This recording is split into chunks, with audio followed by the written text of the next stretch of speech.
हाँ भाई, आप लोगों को मिला कुछ, सुबह से लगे हुए हैं। हाँ, और इसको गहरा करना है। मिश्रा जी आप भी और करो, और आप लोग भी प्लीज इसको और अच्छे से देखो। मैं देखता हूँ।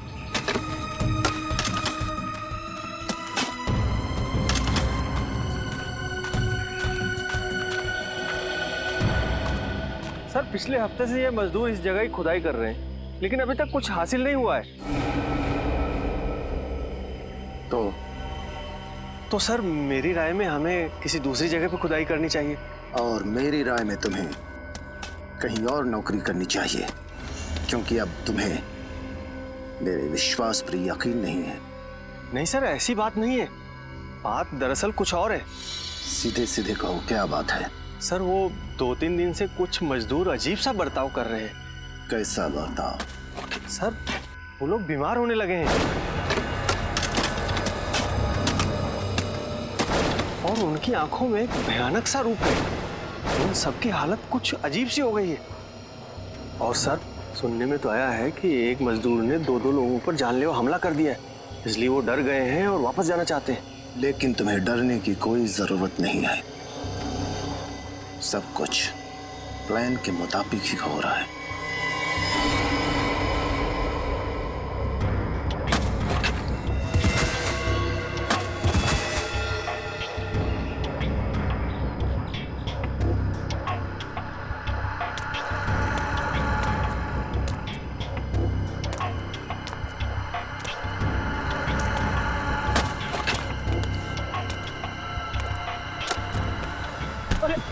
क्या हुआ मदन?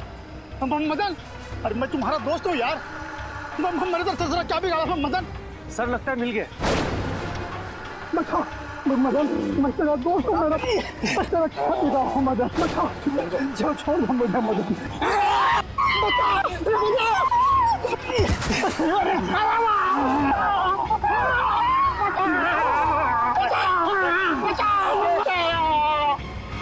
सर, ये क्या हो रहा है? मेरी तो कुछ समझ में नहीं आ रहा है।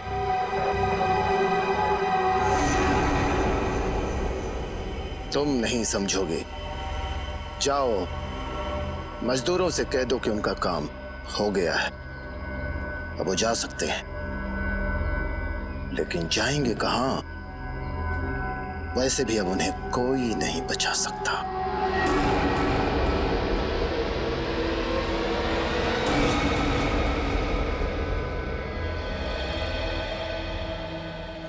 ये कौन सा रूट ले लिया तुमने राहुल? इतना सुनसान है, जंगल है दोनों तरफ। मुझे डर लग रहा है राहुल। अरे तुम्हें तो हर बात में डर लगने लगा है। कितनी बार कहा है तुम्हें कि हॉरर फिल्में मत देखा करो। मजाक मत करो राहुल, सच में मुझे घबराहट हो रही है। अरे कुछ नहीं होगा, ये शॉर्टकट है। ओके? इतनी रात को शॉर्टकट लेने की क्या जरूरत थी? मेन रोड से ही जाना चाहिए था ना? मेन रोड पे हमेशा ट्रैफिक होता है और इस रास्ते से जाकर हम लोग 2 घंटे में पहुंच जाएंगे। और वैसे भी मुझे घर जाकर सोना है, वरना कल मैं ऑफिस में सो जाऊंगा। ओके?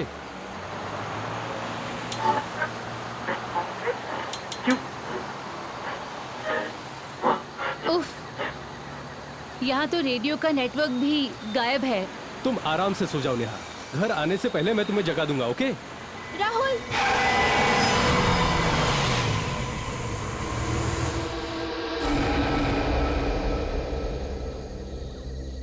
मैं देखता हूँ, हमें उसकी मदद करनी चाहिए। तुम यहीं रुको और 100 नंबर डायल करके मदद लो, समझी? हाँ हाँ ठीक है।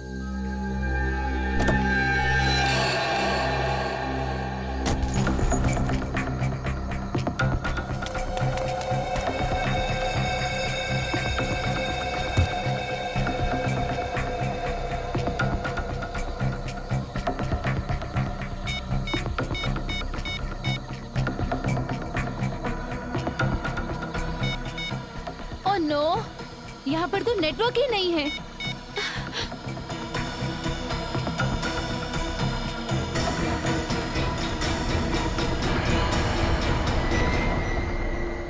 राहुल, राहुल कहाँ चला गया?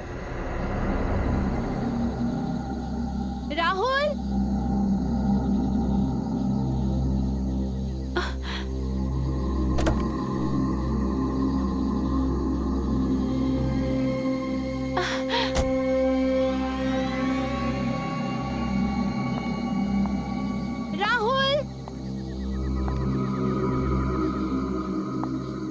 राहुल, देखो, मजाक मत करो राहुल। राहुल प्लीज, मुझे बहुत डर लग रहा है राहुल।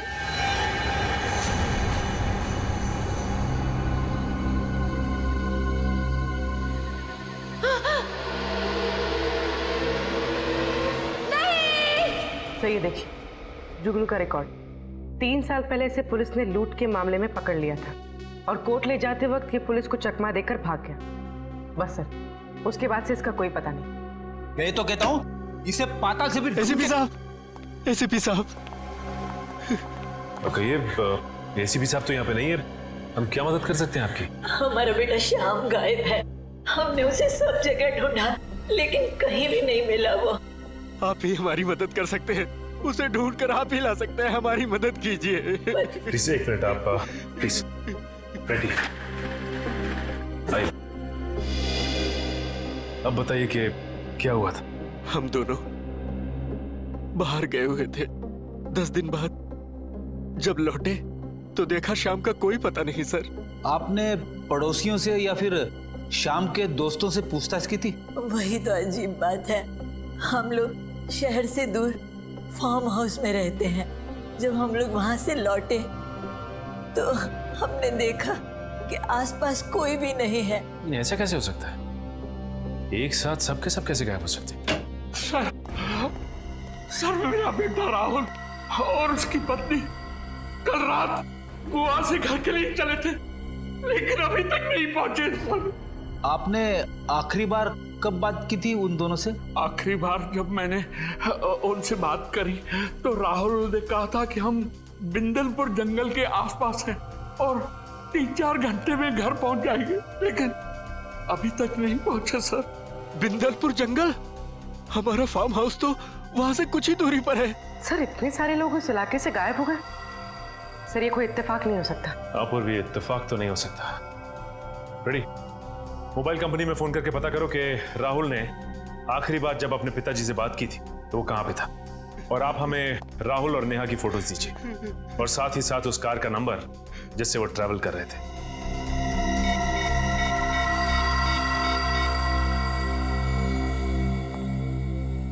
Hello Rajit sir.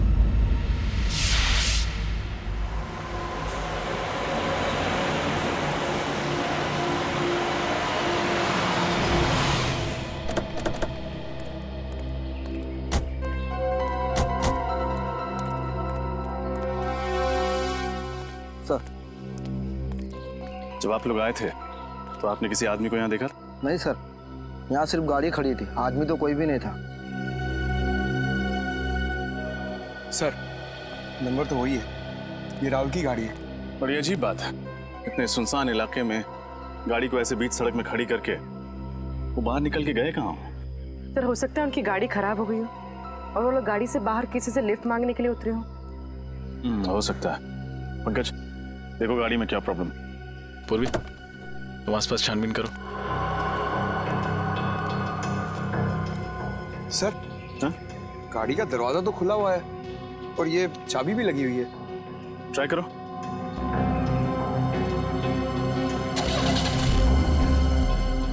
गाड़ी तो चल रही है सर। इसका मतलब वो किसी और वजह से गाड़ी से बाहर निकले थे।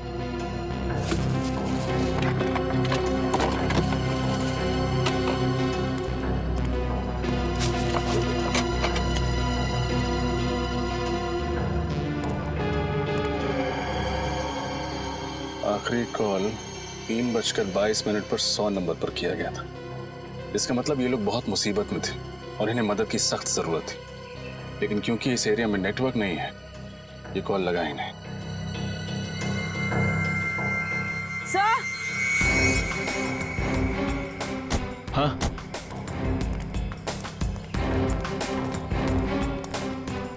सही देखिए, खून। खून? सर वो देखिए।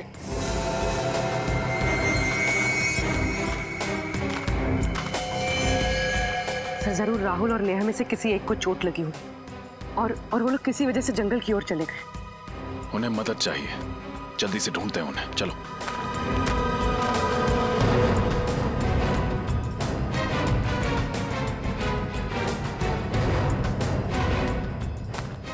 राहुल, नेहा, नेहा, राहुल, नेहा!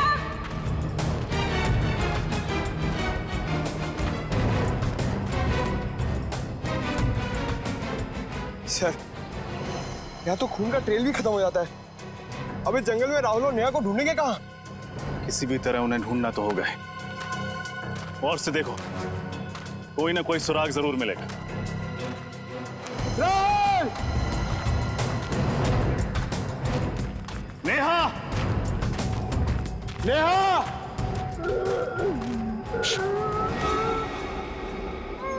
ध्यान से सुनो, किसी की आवाज आ रही है। सर, ये तो किसी की कराने की आवाज आ रही है, उस तरफ से।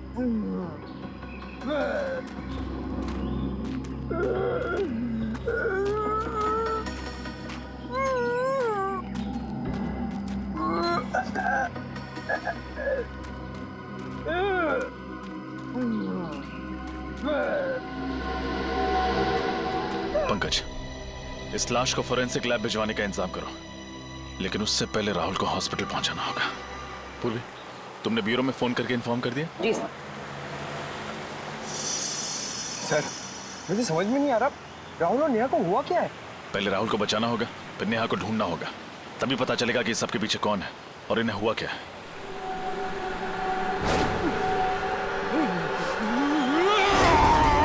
सर!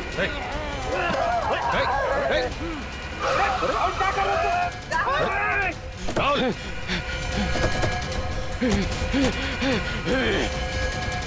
सर, आप ठीक है? मैं ठीक हूँ, पकड़ो उसे।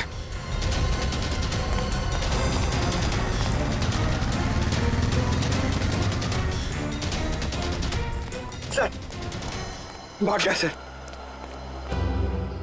एक बात समझ में नहीं आई, उसने मुझे काटने की कोशिश क्यों की? बहुत ही अजीब बात है। अचानक राहुल ने रजत पे वार कर दिया। सर, इतना ही नहीं, उसका चेहरा भी फीका पड़ गया था। ये क्या चक्कर है? अरे बाप रे सर, मतलब राहुल एक ज़ॉम्बी, एक जिंदा लाश बन गया है। रेडी, ये ज़ॉम्बी वगैरह से फिल्मों में होता है, समझे? पूर्वी, उस लाश की पहचान हुई जो जंगल से मिली थी? हाँ सर। सर, उसका नाम अजय था और वो जंगल के पास वाले फार्म हाउस में रहता था। अभिजीत, हाँ डॉक्टर साहब। यार इस केस ने दिमाग खराब कर दिया बॉस, कुछ समझ में नहीं आ रहा। क्यों, क्या हुआ? अरे वो लाश, उस लाश पर जो काटे हुए के निशान हैं, वो किसी जानवर के नहीं है, किसी इंसान के। क्या? इंसान के? हाँ, और उस लाश के मुंह में मुझे खून भी मिला है। इंसान का खून ही नहीं, उस लाश के मुंह में मुझे इंसान की मांस का टुकड़ा भी मिला है। मतलब किसी ने अजय को काटा और अजय ने भी किसी को काट लिया? हाँ बिल्कुल। लेकिन उसकी मौत कैसे हुई सर? उसकी ब्लड रिपोर्ट से पता चला है कि उसके शरीर में एक किस्म का वायरस था। वायरस? कौन सा वायरस?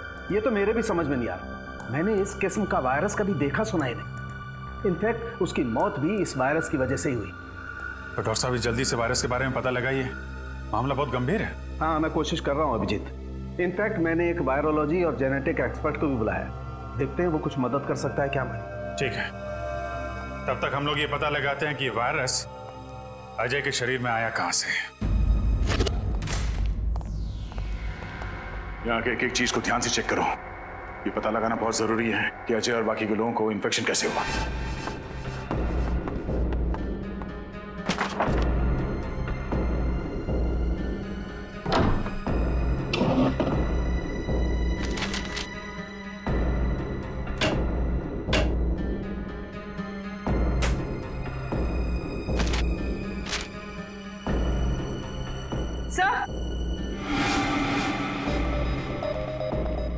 सर, ये देखिए, कुछ प्रॉपर्टी और मेडिकल के पेपर्स।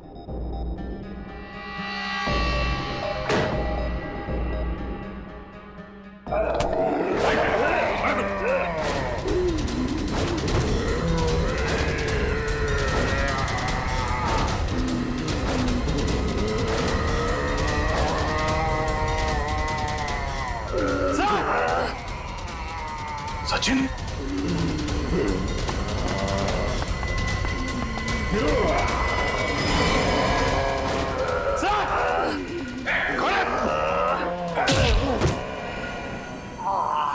सर तुम ठीक हो? हाँ सर। समझ में नहीं आ रहा इनकी हालत ऐसे कैसे होगी। इससे पहले कि होश में आ जाए इसे फॉरेंसिक लैब ले जाना होगा। पंकज। सर। अपूर्वी।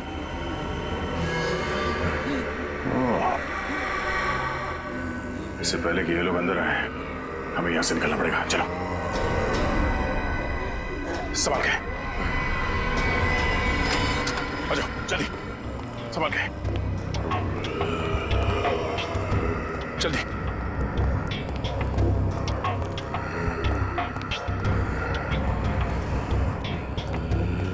गाड़ी में डाल दो। सर मैं वो फाइल भूल गई, मैं लेकर आती हूँ। फाइल पूरी जाने दो।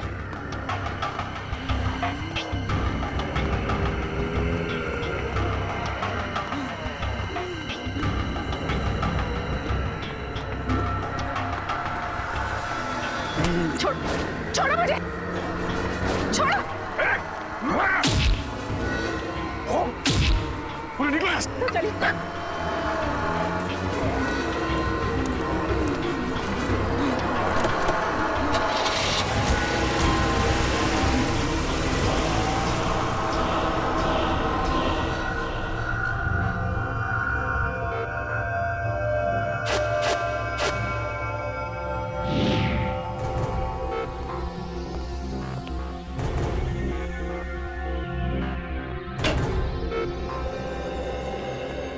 हाँ अभिजीत, ये डॉक्टर विशाल है। ये वायरोलॉजी और जेनेटिक साइंस के एक्सपर्ट हैं।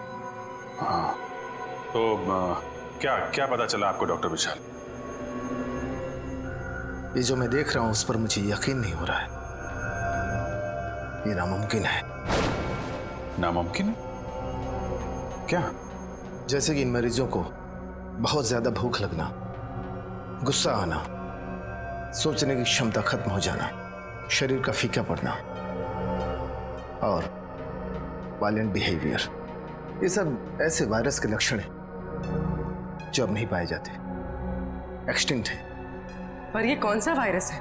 बहुत ही खतरनाक, कई सालों से देखे नहीं गए।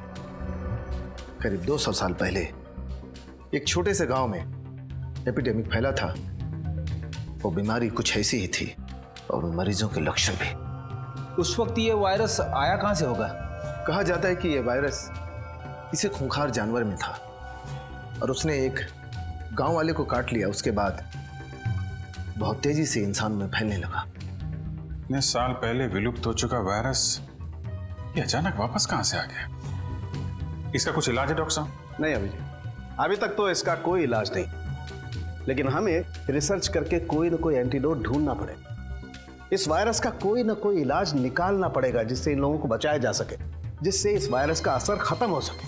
और तब तक उन लोगों को जिनको ये वायरस लग चुका है किसी ऐसे सुरक्षित स्थान पर रखना पड़ेगा जिससे वो लोग बाकी लोगों में ये वायरस न फैला सके।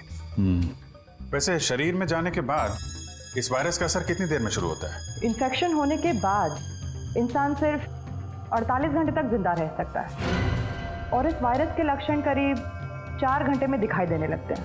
इसके बाद वो इंसान खूंखार हो जाता है और आपे से बाहर हो जाता है।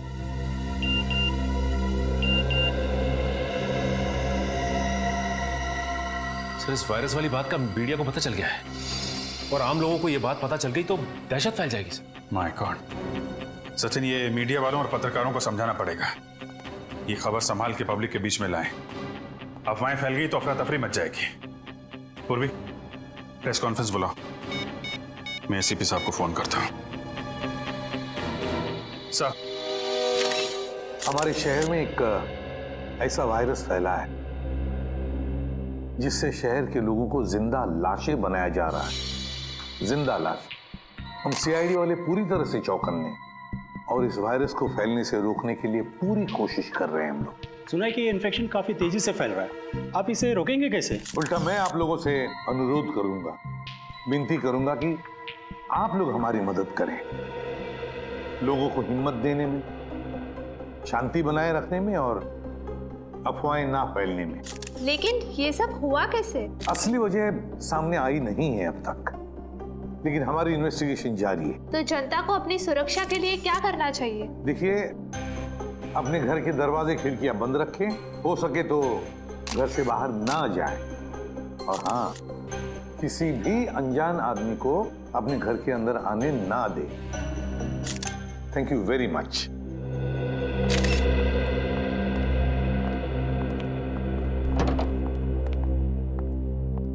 सर, सर अजय के घर से ये कागजात मिले। अच्छा, अरे ये तो वैक्सीनेशन सर्टिफिकेट है, स्वाइन फ्लू से बचने के लिए दिया जाता है ये। सर अजय को ये वैक्सीन 2 दिन पहले दिया गया था। 2 दिन पहले? और 2 दिन पहले मतलब 48 घंटे पहले तो अजय की मौत हो गई। तो कहीं ये वायरस इस स्वाइन फ्लू के जरिए अजय के शरीर में गया तो नहीं? और सर आसपास के फार्म हाउस में रहने वाले सभी लोगों को ये वैक्सीन 2 दिन पहले ही दिया गया था। My God. मगर सर, ये वैक्सीन तो बीमारी दूर करने के लिए दिया जाता है, बीमारी फैलाने के लिए तो नहीं। वही तो, ऐसा और क्या था उस स्वाइन फ्लू वाली वैक्सीन में जिसकी वजह से लोग बचने के बजाय मरने लगे? क्या था उस वैक्सीन में? पता लगाना पड़ेगा किस कंपनी ने बनाया ये वैक्सीन। हमें उन सभी इन्फेक्टेड लोगों को एक जगह इकट्ठा करना बहुत जरूरी है।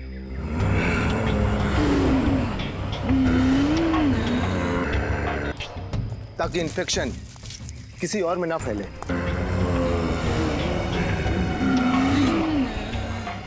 पर उन सबको एक जगह इकट्ठा कैसे करेंगे? इस जंगल में तो वो लोग कहीं पे भी हो सकते हैं।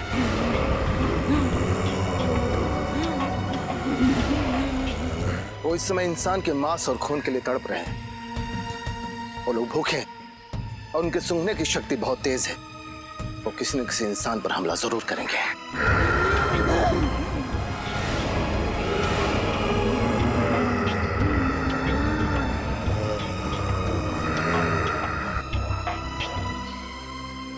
सर ये तो बहुत अच्छा है कि इस जंगल में बहुत कम लोग रहते हैं।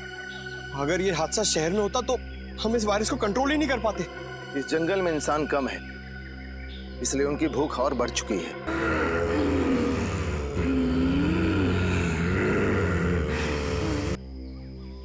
ये खून देख रहे हैं ना आप? इसकी सुगंध उन्हें यहां तक खींच के जरूर लाएगी। सचिन, बात क्या है? तुम्हारी सांसें इतनी फूल क्यों रही है? तुम ठीक तो हो ना? हाँ सर, मैं बिल्कुल ठीक हूँ सर। जरा हाथ दिखाना। कुछ नहीं हुआ सर, ठीक हूँ मैं। कुछ नहीं हुआ तो दिखा क्यों नहीं रहे? ओह माय गॉड, अजय के कॉटेज में उन लोगों ने तुम्हें काटा था। तुमने हमें बताया क्यों नहीं सचिन? सर, जब इतने लोगों की जान खतरे में हो तो मैं अपनी जान की फिक्र कैसे कर सकता हूँ सर? सर, उनकी जान बचानी होगी, चाहे मुझे कुछ भी हो जाए। कैसी बातें कर रहे हो सचिन? तुम समझ नहीं रहे हो। उन लोगों ने तुम्हें काटा है, इसका मतलब है तुम भी उन लोगों की तरह बन जाओगे।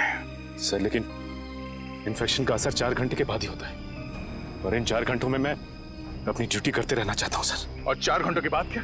हा? कुछ नहीं होगा सर 4 घंटे के बाद। सर, आप मुझसे एक वादा करो सर।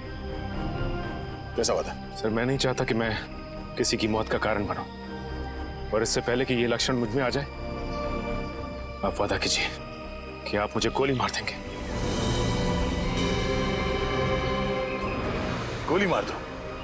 नहीं सचिन, कुछ नहीं होगा तुम्हें। तब तक डॉक्टर सालों के कोई ना कोई इलाज ढूंढ लेंगे, तुम्हें कुछ नहीं होगा, तुम ठीक हो जाओगे। 1 मिनट, कुछ आवाजें आ रही हैं इधर से। आओ मेरे साथ।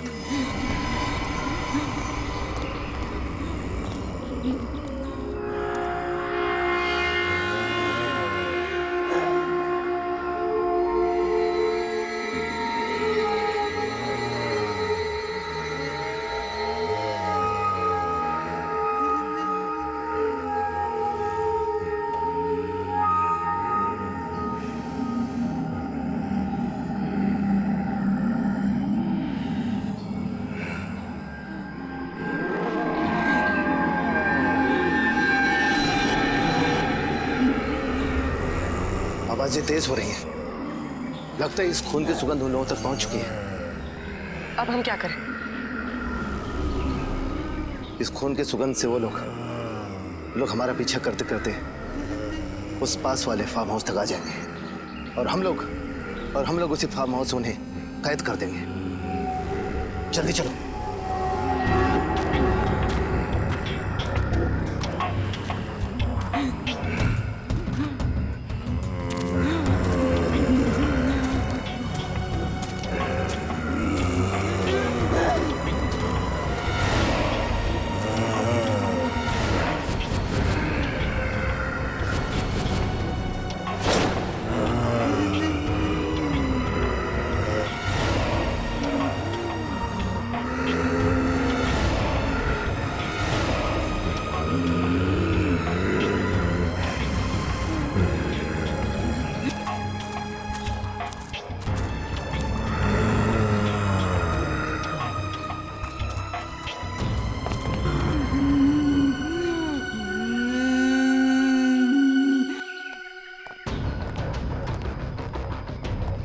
पंकज ऊपर जाओ, सारे खिड़की दरवाजे अंदर से बंद कर दो, सिर्फ सामने का दरवाजा खुला रखना ताकि वो लोग अंदर आ सके। जल्दी।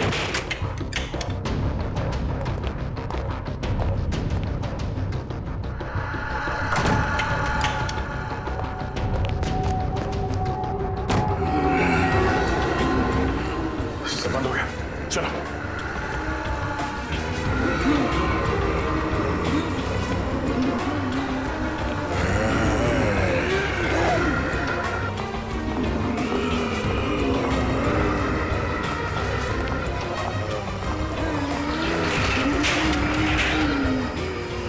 चलो चलो। अरे एक मिनट ये खिड़की तो खुली रह गई। हाँ, मैं बंद करके आता हूँ।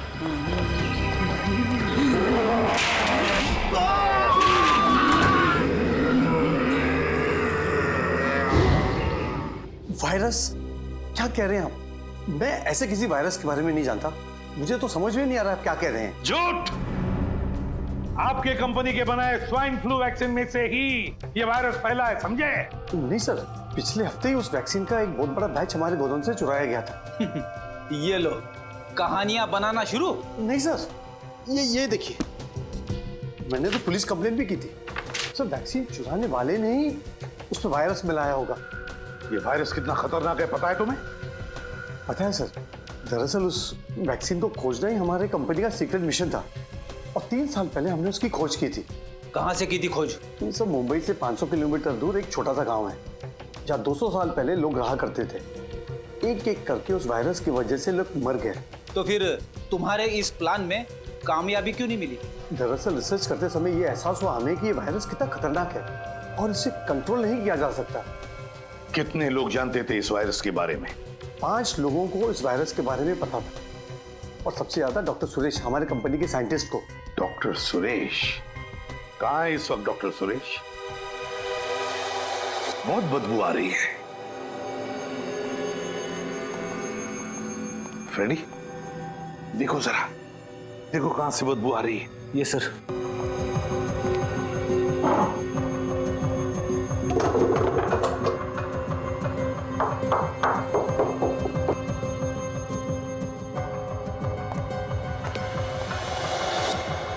सर। हाँ सर। कौन? माय गॉड, उतारो इसे।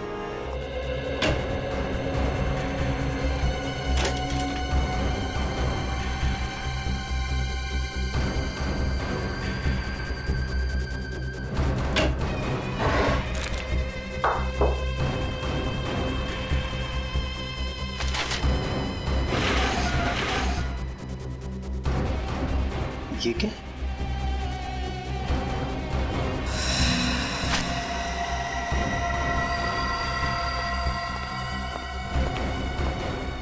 सर, ये फाइल मिली है। मैंने कहा था ना कोई सुराग जरूर मिलेगा। ये देखो, मुझे माइक्रोचिप मिल गई है। अच्छा, क्या है इस फाइल में? सर, इस फाइल में कुछ डिजाइन जैसा। डिजाइन? लगता है कोई ऐसा मैकेनिज्म, कोई ऐसा यंत्र जो किसी भी द्रव पदार्थ को, लिक्विड को गैस में बदल दे। ये देखो, गैस वायु में बदल दे। मगर इससे होगा क्या? रेनी, अगर ये विषारी वायु, ये पॉइजनस गैस इस शहर की हवा में फैल जाए तो शहर के लाखों लोग चलती फिरती लाशें बनेगी, चलती फिरती लाशें। सर, ये तो बड़ा ही खतरनाक मैकेनिज्म है सर। हाँ फिर बस इस सारे मैकेनिज्म का ब्यौरा इस माइक्रोचिप में। सर प्लीज, सर मुझे कुछ नहीं होगा, आप लोग मेरी चिंता मत कीजिए। सचिन, उन लोगों ने तुम्हें काटा है और काटने की वजह से वो वायरस तुम्हारे शरीर में फैल रहा है। बस थोड़ी देर में तुम उन लोगों की जैसे करने लगोगे। अभिजीत, जल्दी से जल्दी से हॉस्पिटल ले जाना पड़ेगा। यस सर, मगर साळुंखे साहब कह रहे थे कि इस बीमारी का कोई इलाज ही नहीं है। यार साळुंखे, इस वायरस का एंटीडोट कब तैयार होगा तेरा? बनेगा बॉस, बस 2-3 टेस्ट और करने फिर बन जाएगा। नहीं साळुंखे, हमारे पास वक्त बहुत कम है। इससे पहले कि शहर में तबाही मच जाए तुम्हें एंटीडोट ढूंढना ही पड़ेगा यार। मैं बनाता हूँ बॉस, ऐसा कुछ नहीं होगा, मैं बनाता हूँ। जल्दी यार। सर,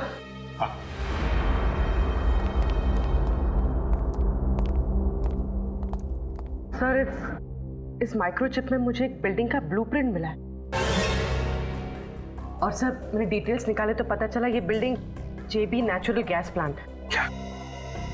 मगर सर, इस बिल्डिंग से उन लोगों का क्या लेना देना हो सकता है? एक मिनट अभिजीत, वो साइंटिस्ट सुरेश, उसने एक ऐसा मैकेनिज्म बनाया जिससे उस वायरस को वो गैस के रूप में बदल सकता है और फिर वो हवा में फैला भी सकता है। सर अगर ऐसा हो गया तो इन्फेक्शन कंट्रोल करना मुश्किल हो जाएगा, सारा शहर खतरे में पड़ जाएगा सर। नहीं अभिजीत, हम ऐसा नहीं होने देंगे, नहीं होने देंगे हम ऐसा। हमारे शहर को बचाएंगे, हम अपनी जान की बाजी लगाएंगे, लेकिन बचाएंगे इस शहर को। जेबी नेचुरल गैस प्लांट। मास्क और ग्लव्स पहन लो।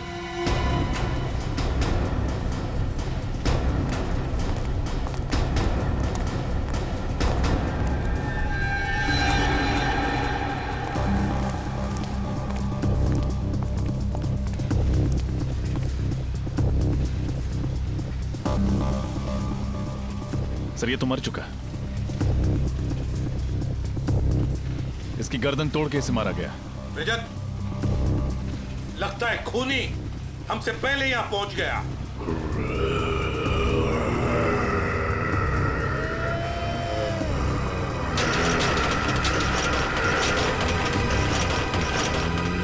सर, हाँ?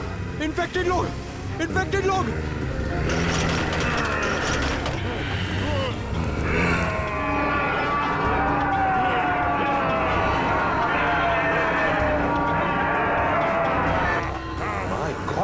इनको तो हमने बंद करके रखा था, फिर ये लोग बाहर कैसे आ गए? किसी तरह भाग निकले होंगे सर वहां से। चलो पंकज, साळुंखे को फोन करके देखो, उससे पूछो एंटीडोट लेकर कहां तक पहुंचा है वो। जल्दी। फ्रेडी, पूर्वी, उन पर भी नजर रखो।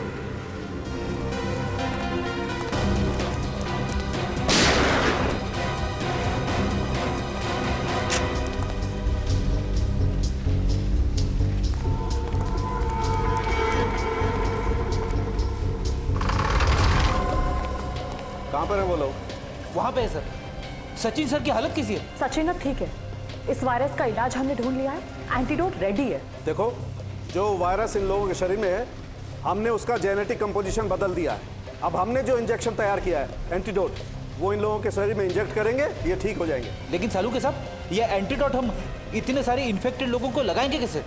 ये सारे के सारे तो हिंसक बन गए हैं। उसकी चिंता मत करो फ्रेडी, उसका इलाज है मेरे पास। देखो ये गैस, पहले इन लोगों पर हम ये गैस स्प्रे करेंगे, इस गैस की वजह से बेहोश हो जाएंगे, उसके बाद हम वो इंजेक्शन इन पर इंजेक्ट करेंगे।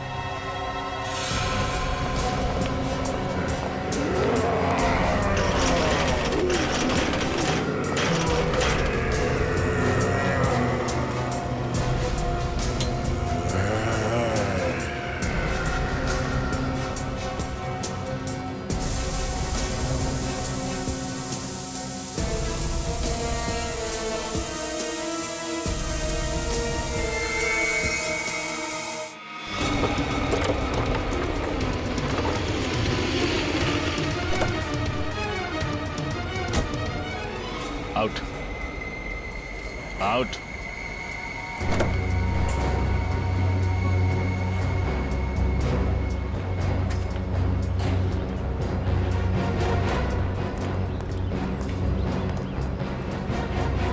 तुम हो लोगों को चलती फिरती लाश बनाने वाले, लेकिन तुम चल फिर नहीं सकोगे।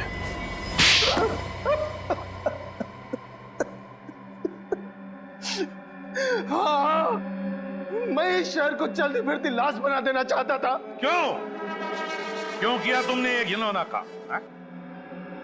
क्यों? इस शहर के लोगों से बदला लेना चाहता था। बदला? किस बात का बदला? 3 साल पहले मेरे इकलौते बेटे का रास्ते पर एक्सीडेंट हो गया। वो बेचारा खून में लथपथ तड़पता रहा। घंटों तक वो दर्द से कराहता रहा, लेकिन उसकी किसी ने मदद नहीं की। मेरा बेटा मर गया। तब से मैंने फैसला कर लिया कि मैं इस शहर के लोगों को बर्बाद करके रहूंगा। इस शहर के लोग निर्दयी और स्वार्थी हो गए सर। ऐसे लोगों को तो मार देना ही अच्छा है। तुम्हारे बेटे की मौत का अफसोस हमें भी है, लेकिन यह कहां कि इंसानियत है कि बदले के लिए तुम मासूम लोगों की जान लेना शुरू कर दो।